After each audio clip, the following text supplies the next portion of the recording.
Click the link to join channel here over at SubScribeStar, now over at Odyssey. So Colbert and the end of big budget TV. And I was thinking, you look at these people and you go, have you considered having right and left perspectives, like just having some sort of balance? And they would look at you like you're talking crazy talk. But I would say out of all the left-wing ideologues, Jon Stewart, Leibowitz, as Trump pointed out, is probably the more open-minded, and he's an insane leftist, but every once in a while he'll say something a little bit less biased. So it's not a conspiracy theory when a show got canceled. The era of big globalist overproduced TV is slowly coming to an end, and you look at the beginning of TV, black and white, Leave It to Beaver type of stuff, to how it has evolved to the Sex and the City type, talking about just the most graphic whatever, and even on mainstream TV, not just cable, not just whatever you call that, the HBO type of stuff, the kind of insane things they're talking about. It's like that's a kind of a de-evolution. So mainstream TV is such propaganda for the left wing that even Elizabeth Warren released a tweet virtue signaling for a TV show, Colbert, getting canceled because they know it's not just a TV show. Who was that chick at the DNC? Schwartz or something. This really ugly one. They're like just super tied in to Saturday Night Live and all these shows. Like they have the exact same talking points. I mean, they're going to the same dinner together.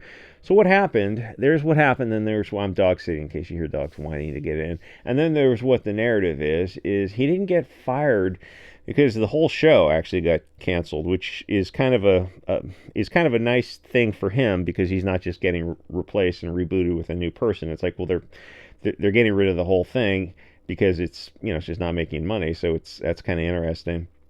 And even though it got millions of viewers to watch him dance with the hypodermic syringes, if you remember that little bit of insanity, to totally push safe and effective. Oh, hey, look, they're dropping like flies on camera. Weird. You could trust the government and media? Oh yeah, that's the new left wing. Trust the government and media. What happened to you people? Well, probably him. He's probably getting paid tens of millions of dollars a year to do that little dancing hypodermics. I'm so happy to be pure blood, and if I'm guessing that everyone who is pure does not regret that decision. So this kind of show is an echo chamber show, but he also has got over 200 people working on a show. That is a huge production crew, and they lose money every year because things are so overproduced. And while a show that size is a whale, you have thousands of little fish also competing for the 24-hour schedule, and that's the sweet bottom line in making tiny little videos like this. These type of channels are called nano channels because they have like 1,000 people interacting with them or something, and these are obviously mega channels. But there still is only 24 hours in a day. You can get out there with an $80 cell phone and start tiny bits of changing the narrative, throwing sparks to try to get people to start a fire. So people are realizing that one person can manage their own channel. I mean, at least you can get started that way until it gets too big and you got to hire assistants. But you can see how much cheaper it is for people to do something from, Shoe on Head is a multi-million-dollar channel. It's like, well, she started at home with a laptop. You just don't need that kind of production, at least in the beginning. And as people are pointing out, things like YouTube, those are real competitors to these mainstream media, and these people are blaming YouTube, like they want YouTube to get on the same narrative, and YouTube is only too happy to agree with them on that. YouTube used to be YouTube, and then was it 2013? Became Google Tube. It used to be very very different, and then now YouTube has got ABC, CBS, Fox, CNN, all the mainstream stuff is also on YouTube. So YouTube is becoming more like just mainstream media, unfortunately. But at least there are things like Rumble and Odyssey and a bunch of other platforms are opening up every day. Where on YouTube and Rumble, you've got these shows that are one man. Rumble is now becoming what old YouTube used to be in a very good way. You got shows that are like one man shows all the way to very highly produced shows like Steven Crowder where you might have, I don't know, probably a dozen people working on that show, but they're not just doing a live stream per day. They're making clips and putting, InfoWars used to be a great show on YouTube. Putting it out there all day to get eyeballs, and those shows are usually owner operated. Alex Jones is so crazy. Yeah, fair enough. I mean, a lot of stuff he says is nonsense, but weird that they had to go after him to shut him down. That seems a bit odd.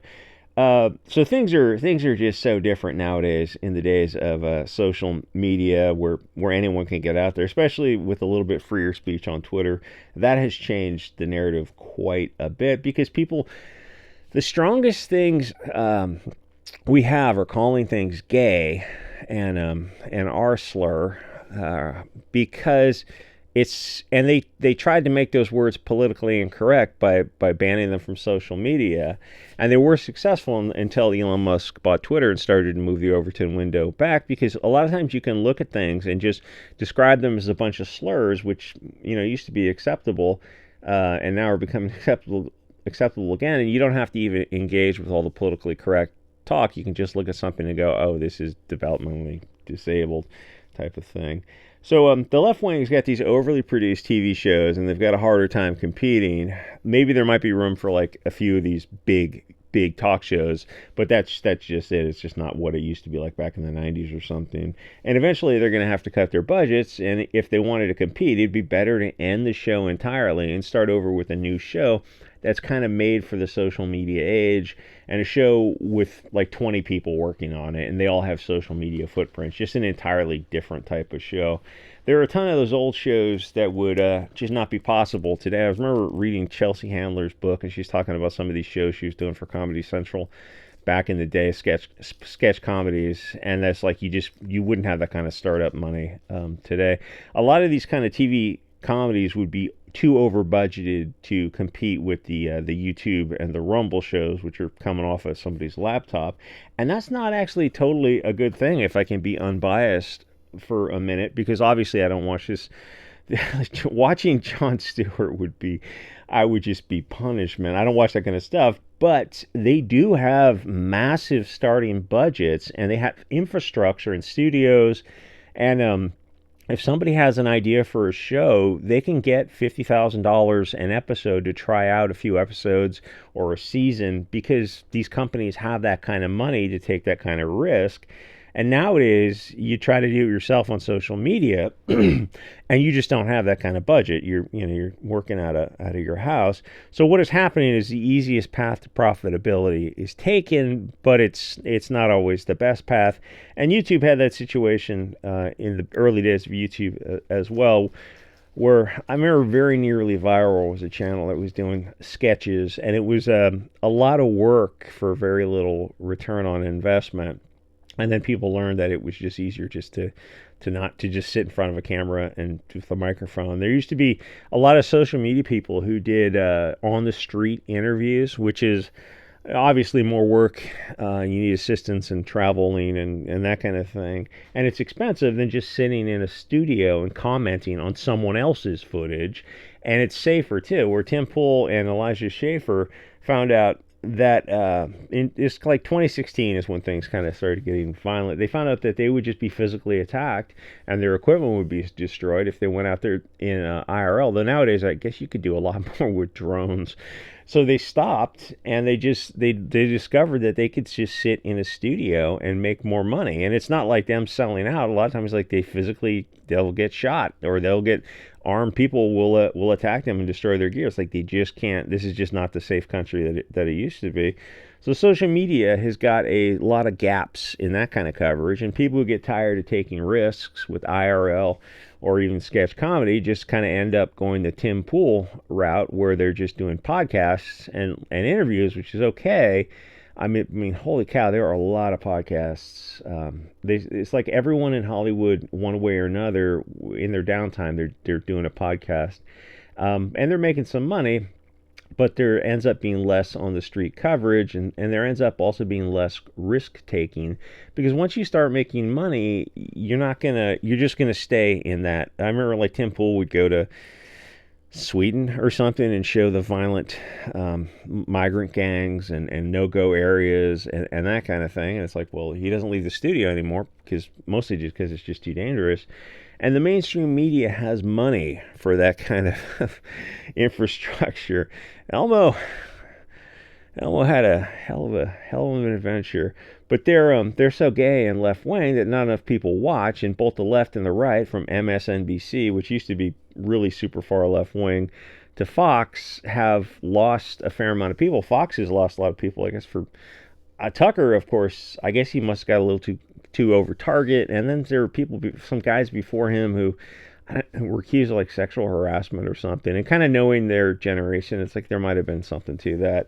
And I don't know what they're doing now. Probably like YouTube shows that nobody's watching. Of all the people who have left the mainstream, Tucker has his own independent show that is actually doing pretty well, simply because he's such a huge name and he's kind of somewhere in the middle. You get like Joanne Reed also left or got fired. I don't remember exactly what she got fired for. I'm not sure if she was the one who said something about, was it Israel was why she got fired. And I think she's doing a podcast, but like nobody's gonna watch her because like she only got in because she's an affirmative action hire. And so they're starting podcasts and they're working out of the garage type of stuff. So things are not clear cut. It's more like the mainstream media is in the position to gather the best news and entertainment, but they just don't do it because they have a far left wing, Soros, Larry Fink funded ideological focus. And I suspect that you could set up one of these type of Jimmy Kimmel type of shows where they're on a studio and there's like 200 people in an audience. You could probably set that up for a whole lot less money without 200, 300 people all working on that kind of stuff. The idea of sitting and listening to these echo chamber types seems so old-fashioned, back to Johnny Carson type of days.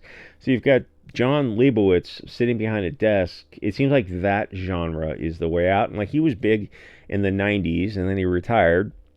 And then he looked around. He was just sitting on his hands. He wanted to get out there and say his piece. So I think he went to Apple for a minute and nobody watched him on Apple. I think Apple does have good shows, but like they're just like everything is so balkanized, fractured.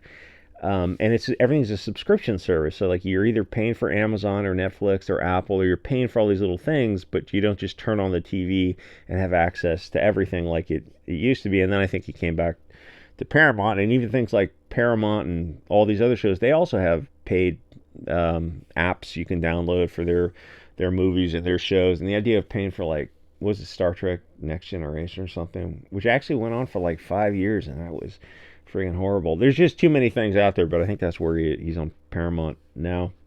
So the show didn't get canceled because Colbert criticized the Paramount settlement of $16 million.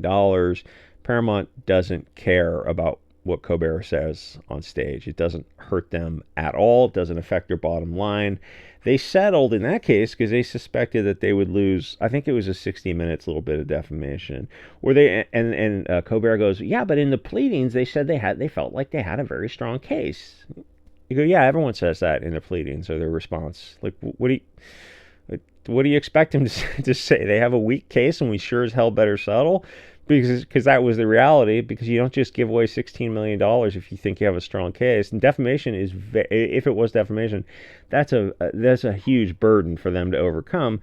So they meet behind the scenes and they go, if we take this to court, Paramount's a huge company. To get punished, punitive damages for Paramount it's not a small amount. To punish the person, the company, the jural entity, is probably going to be hundreds of millions of dollars, maybe even like more, $500 million or something, $1 billion, to really punish them, to let them know, like, you guys have a duty of care as the media to not defame people, not even the president. So they go, okay, we can, $16 million is nothing to Paramount, and it's nothing to Trump either, but it's an admission that they did wrong. Like in the public, it's an admission, and nobody thinks that Trump pressured them or used politics to pressure them. That's just bizarre copium. It's like they screwed up and they got out of it very cheaply for $16 million.